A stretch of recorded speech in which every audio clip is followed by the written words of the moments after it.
Hello, this is Ava from Soul GPS. I want to welcome you in my channel.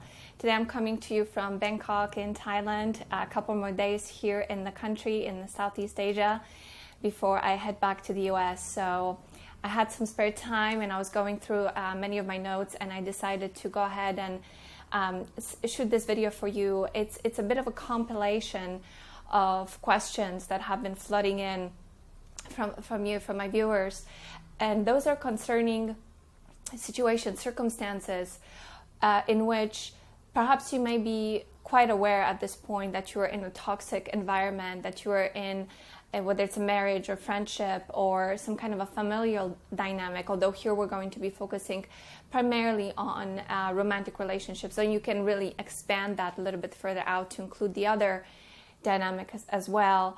But what happens when you're pretty sure that, you got to move on, it's time to make some changes, and yet there are some of these things that are holding you back. So I want to address those things that tend to stand in the way, the main obstacles, it seems, that you have communicated to me that may be holding you back. And I have myself experienced two of them, and I will share some stories with you as I go along.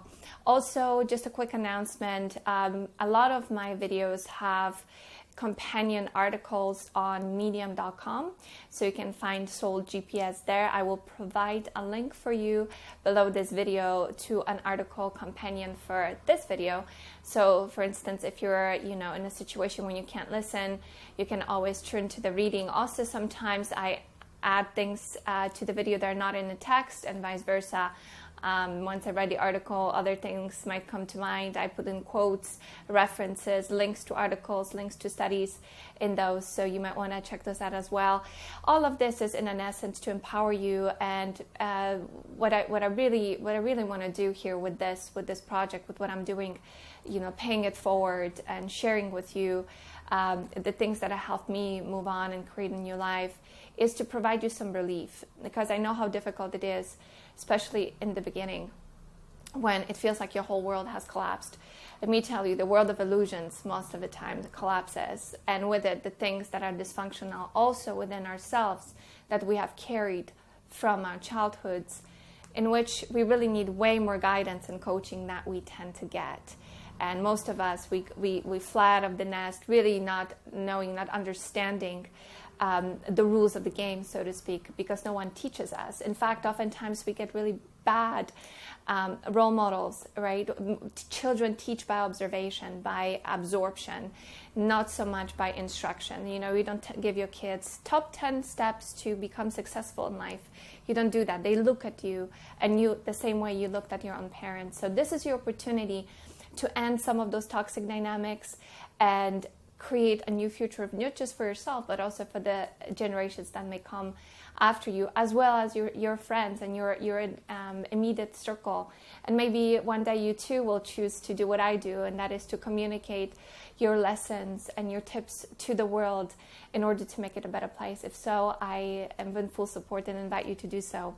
All right, so let's jump in. The three areas that we're going to be talking about here that tend to hold us back from making the steps, taking action towards freedom and empowerment are: one, identity. Identity gets a little bit too much or entirely too much entangled with the narcissist. Number two is children. And even though I do not have children of my own, I have worked with quite a few of you who do, and so and I've done quite a bit of research myself to help you move forward, move on. So I want to share some of those nuggets here with you as well. But humbly, I do admit that, I don't know it all. I can't be of 100% help because, again, I do not have children myself. So I can only imagine how difficult that must be. So my compassion goes out to you. And number three, it is finances. And this is a big one. And for many of us, because the narcissist tends to, again, entangle with ourselves on that level. And that creates also financial material abuse. And many times we don't see it. It kind of flies under the radar, sometimes disguised as, them being so giving until you start to return the favor, except you never end, and it goes deeper and deeper. Anyway, we'll get to that in a minute. So let's start with number one, and that is identity. And here I want to quickly Also, I'll link this video to one that I just recently did called Righteous Anger. And I will put a link to that one below here, because it really talks about getting in touch with our emotions. So I want to bring that up here because I think it's really important, where one of the things that happens first is we start to feel really awful. And we tend to feel really awful when we first meet the narcissist, but we have learned to tolerate so much abuse in our life, and that it seems kind of normal. It seems kind of like, oh, it's just, this is how people are. Well, maybe it's normal, quote unquote, but that does not mean that it's healthy.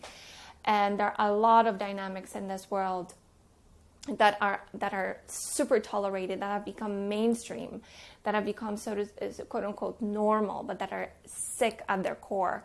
So be the one who does not subscribe to that, and challenge the status quo, and beginning with your own life, beginning with yourself. So when your feelings are starting to scream at you, like oftentimes, like I was saying in my previous video, you get to a breaking point. You get to a point where there's just one too many abuses, and you start to feel the anger rumbling at your core. Listen to those emotions and tune into them, because while they may be scary, because they're very powerful, you will learn to handle them.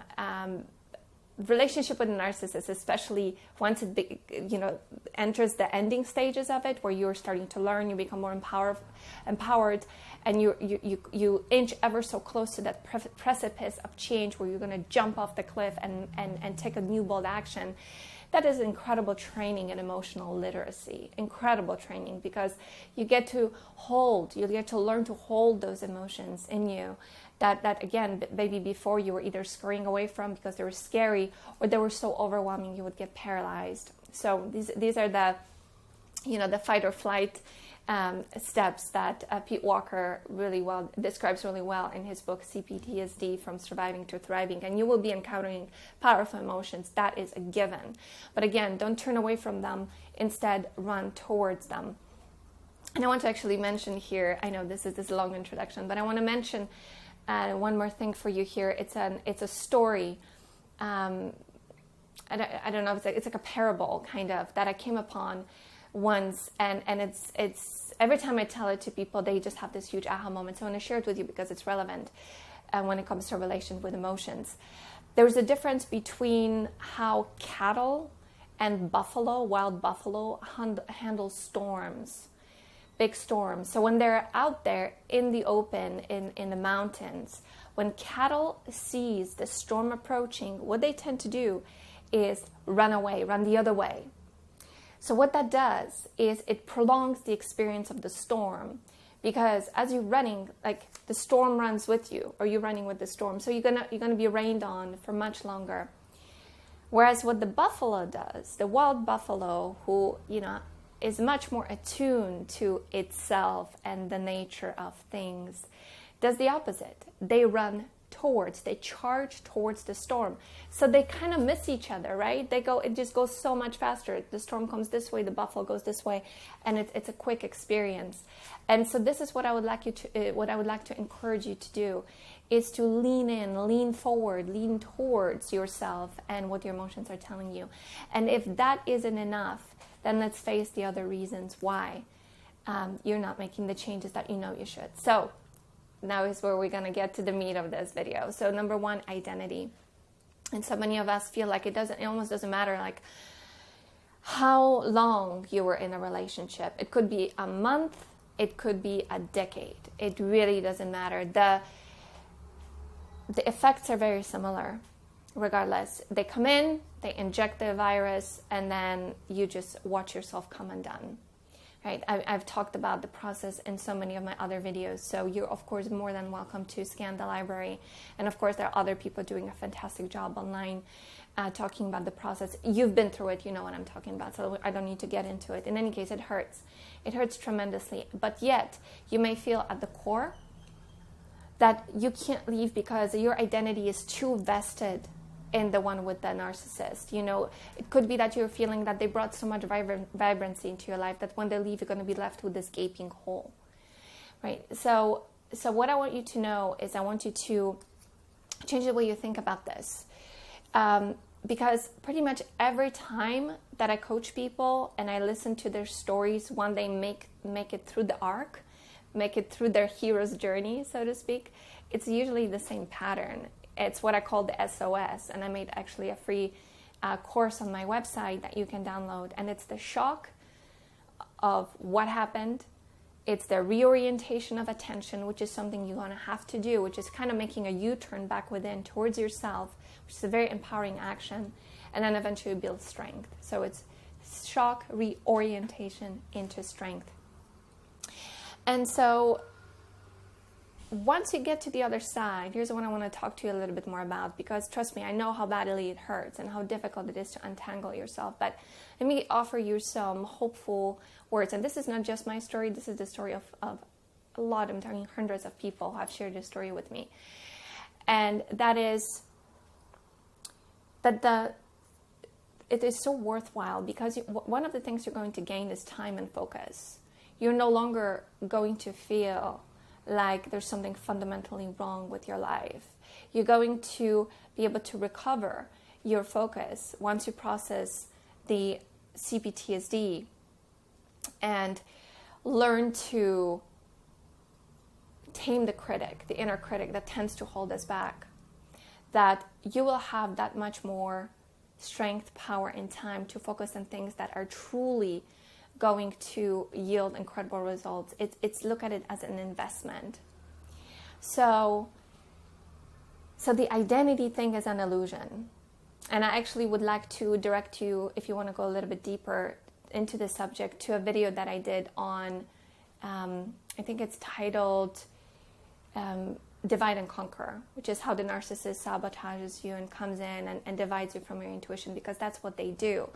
Their main objective is to cut you off at the neck, so you get so into their rationalizations, into their excuses, and maybe even apologies, right, that are not sincere, they're just temporary to suck you back in, that you ignore the feelings, you ignore the intuition. So know that there is an identity that is much deeper, that lays much deeper than this surface storm, basically. It's kind of like, when you're at the allegory of an ocean.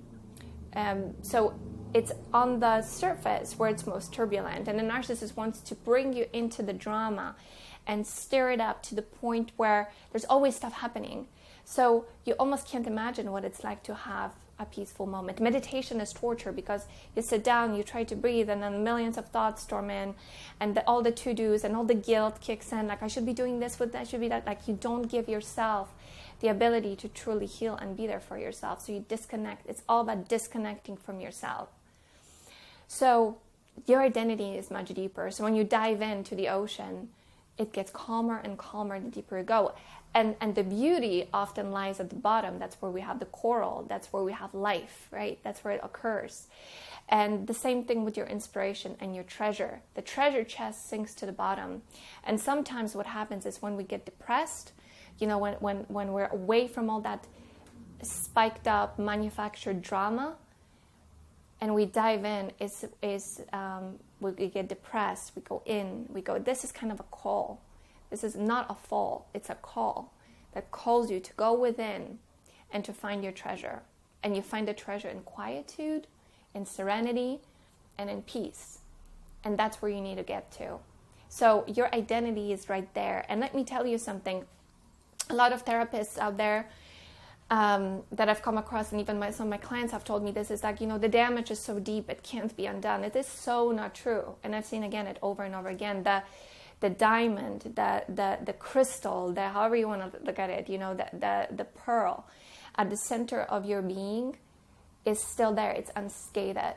The idea is to go back there and uncover it and polish off the faces so it can shine again. It is there. You haven't changed the things that you naturally like or dislike. You have accrued a lot of other people's opinions and ideas, and you can look at it as actually an enriching thing. So by eliminating the things that no longer serve you and turning back in towards the things that really elevate you, this is how not only will you recover your identity, but you're going to make most of all the experiences, good and bad, including the relationship with a narcissist, including your relationship with your parent who's a narcissist, or your child, or your sibling, or your friend, or somebody who really got to you at the core. Your spirit is unscathed.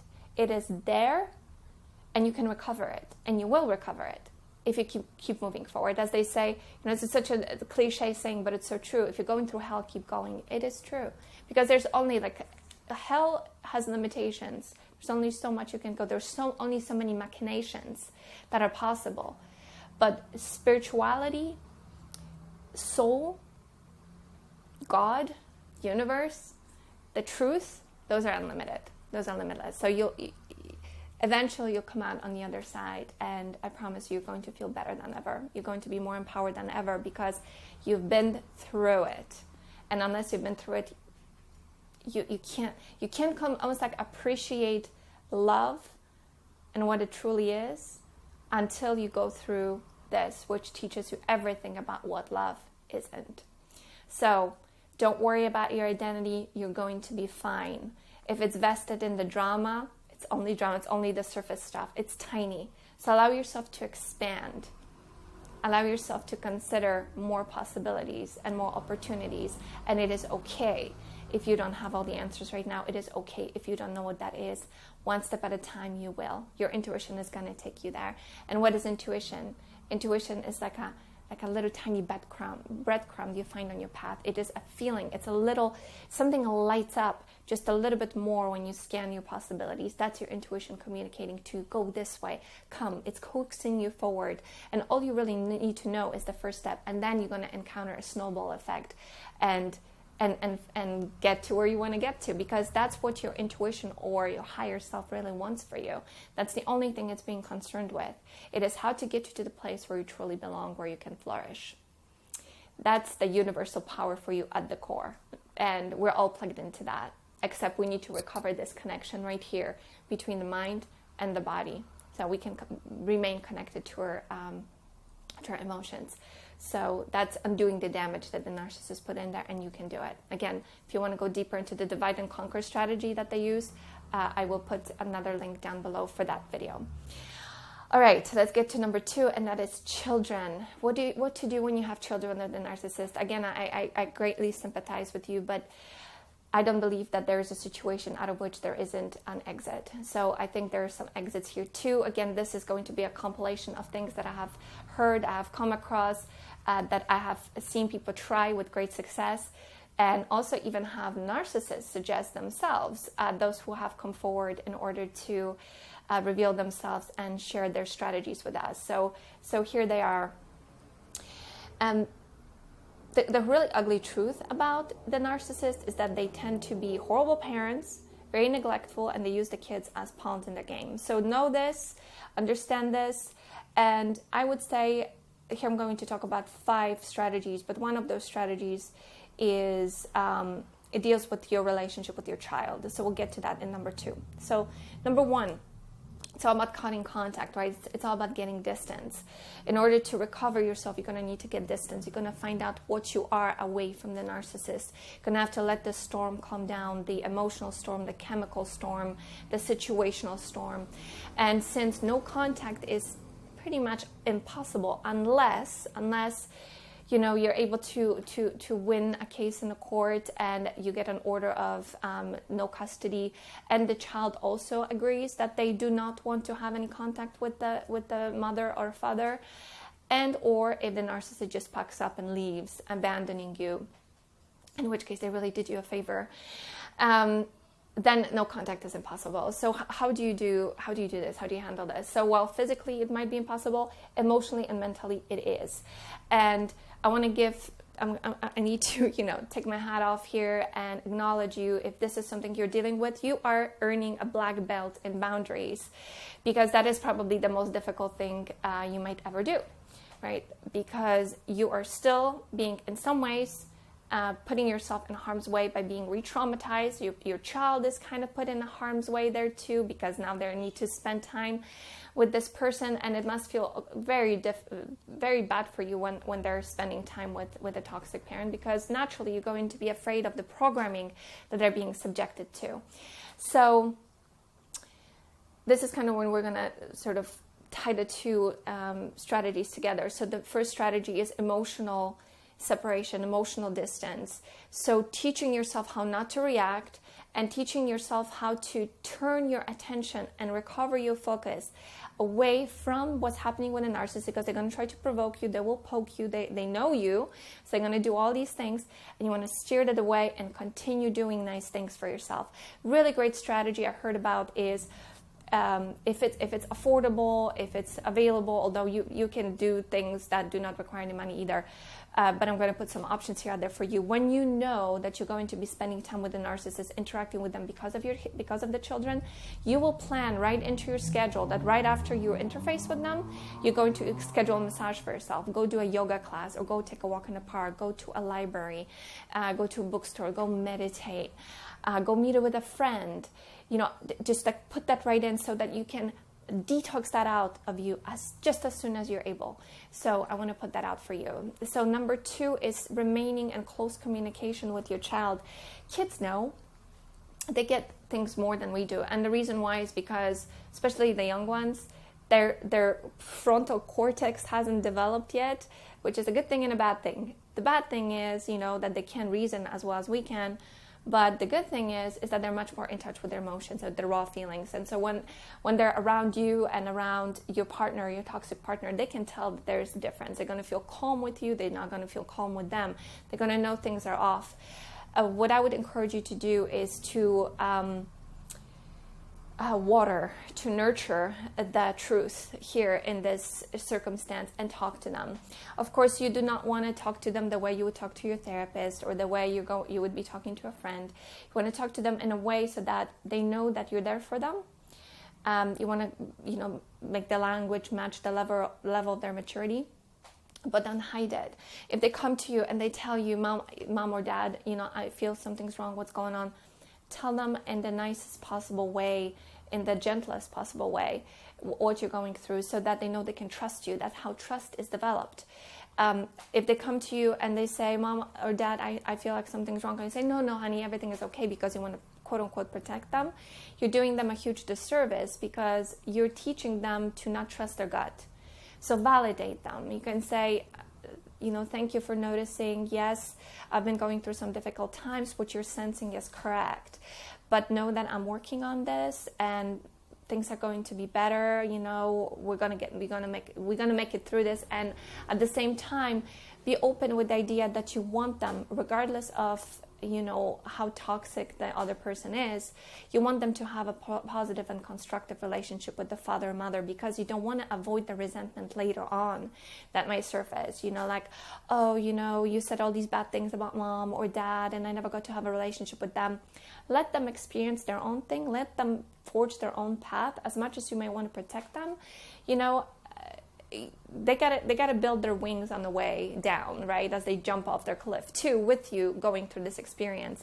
So you want to be empowering, but also coaching. So kind of coach them through it when they come to you, but also try not to project your own whatever it is that you're going through onto the child. So the best way to immunize them from it, to protect them from it, is by being honest, by letting them vent, by validating their emotions, and then empowering them to find their own solutions. So that's if I was in that situation, I would definitely employ this technique. So communication is number 2. Number 3 is support system. You want to find a support system for yourself. It can be just one person. It can be multiple people. It could be your therapist. It could be your coach. It could be a yoga teacher. It could be your gym trainer. It could be your best friend, even if they live in another country or on the other side of the country, that you can call every so often. It could be somebody you meet at a narcissistic support forum. It could be a mother. It could be a father. It could be a sibling. So just make sure that it is not your child. You do not want them to be the support system for you. You want to be the support system for them. Don't do what the narcissistic parents did for us when they made us solve their own problem, turning us into codependents. So don't make that mistake. So find yourself a support system. Number 4 is create structures around this relationship. So what do I mean here is structure your time and your space when you're away from the narcissist, and especially when you're interacting with them. For instance, you can say such thing as, I'm only going to be checking my voicemail from you or answering your emails between this and this time on Wednesday evening. To know that no matter how much they're going to try to hoover you, how much they're going to try to upset you, or, you know, create these emergency situations, they won't be able to get to you. This way they'll back off. And another thing you can do, if it's really, really difficult for you to interface with them at all, you can do it via a mediator, via a friend. Maybe they have a sibling, a brother or a sister with whom you have a better relationship that can maybe step in and help mitigate it, at least in the beginning while you're in recovery. Maybe you can hire an attorney or lawyer who can help you with this. In fact, if you're going through divorce, you absolutely want to have somebody on board. And this should be a person who is familiar with at least domestic violence, if not narcissistic abuse. They need to be familiar with domestic violence, because you don't want them to be swayed by the narcissist or played by them, which happens often. And it's not a pretty thing. It's not a good thing. It gets really ugly. So these are the kinds of structures, I mean. And then when they're away, make sure that you surround your new space with things that are nurturing to you rather than that are reminding you of the very traumatic thing you've just been through. And then finally, number 5 is money. So you want to be, you want to make sure that you are prepared for this, that you have some savings, you have some buffer, you have a job, you have something, if you're in transition, that, you have some form of a plan, or you have somebody who can help you if you need it, so that you can make the transition in a much smoother way. And I'm going to go deeper into that subject now, because finances is oftentimes a really big obstacle that prevents us from making the final leap. This was the case for me. And I remember having a wake-up call when I had a really kind of a bad relationship with money, because I always thought that it was kind of like the source of all evil. And there's something to be said for this, but I think it depends which hands it is in. In any case, so finally, and so I would shy away from doing any, looking at my spreadsheets, really examining my bills and doing these things. And I let my abuser to kind of handle that, and that put me in a tremendous debt. That took me quite a few years to get out of. But at the time, I had a pretty good job. So when I finally paused and really did the calculations, I realized that by staying, I'm actually losing money, even though it doesn't appear that way, because of the debt that I keep incurring by being in a marriage with him, and also his debt, and also by, the expenses, which also include my medical bills, because I wasn't feeling good. I was constantly getting sick. I was picking up infections because my immune system was compromised. It was I was, for instance, like paying more of the utilities while he was paying more of the rent. So we had that kind of an agreement. But the utilities and the rent, when you really add that up, he was a person who would leave the lights on. He was very neglectful when it came to these things. When he didn't have to pay for it, he didn't care. When he had to pay for it, sometimes he was actually kind of frivolous, which ended up with him amassing a tremendous amount of debt. Anyway, without getting into much detail, once I did the calculation, I realized that I can actually save money by being away, even though in the beginning up front it might cost me more. But in terms of the expenses and the things that I was buying in order to keep myself sane, I would be saving. So, not to mention the other things that I was saving, which is my sanity, my health, my peace, my creativity. And once I was able to gain distance and spend time with myself, I had so many more ideas as to, how to create other sources of income for myself, how to pay off my debt faster, and I did all that stuff. So, don't let that stop you. However, if you are in real dire straits, and I've heard some horror stories from my clients about, them having to beg for food for themselves and their babies. I mean, that's just like, how low can you go, right? Not the victim here, not the target, but the abuser. Like, how low can you go? And I've seen that happen in my own home, so I'm familiar with that. So what can you do? So if you have absolutely no money, left to your name, and they're controlling everything, one thing you can do is plan for an exit by calculating how much it is going to cost you for a month or 2 or 3 in order to get your freedom. So you can turn to, again, your support circle, see if they could help you, something you can then later on pay back once you're free, once you're away. look for a job. Maybe it's something part-time. Maybe it's something freelance you can do on the side. Open a bank account if you can't do it in your name, because he's everywhere. And sometimes like their threats are bigger than their actions. So also pay attention to that. They might be, raging and telling you all these things, but in fact, when it comes to you actually taking action, they might not put those words into action because they're lazy, they themselves are afraid, and their words are the biggest weapon often. Not always, but often. So you're going to need to determine that. And so open a savings account and put all the money you can into that account.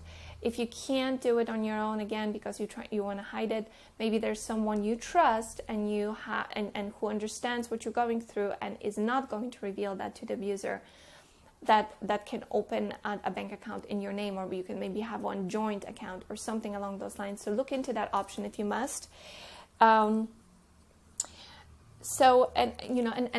Make a plan, and really make a plan of exit. And I will link this video to yet another one I did back when I was in Italy last summer. And this is 5 steps to leaving the narcissist. So you can look at that too. That might help you.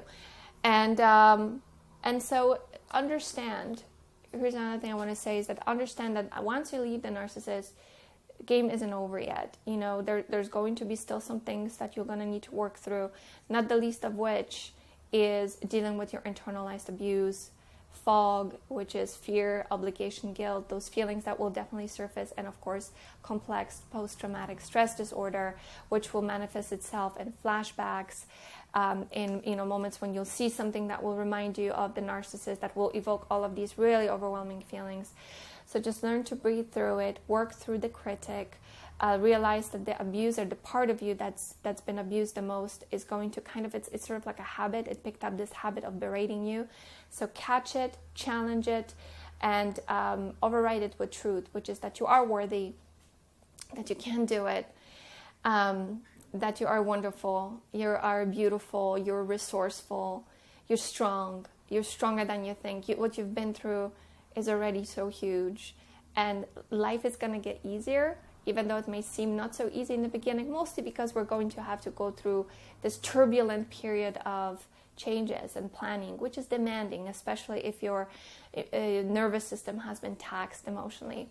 But know that I'm here with you, supporting you through this. If I can't do it directly, I'm supporting you in spirit. There's many of us. We are holding the space together, holding our hands for an abuse-free, peaceful future for ourselves and our children. So I'm sending you all my best. If you do need help, one-on-one coaching, you know where to find me. Otherwise, I wish you all the strength. You can do this. You can do it. Believe in yourself, and all will be well. Take good care, and I will see you next time. Bye-bye.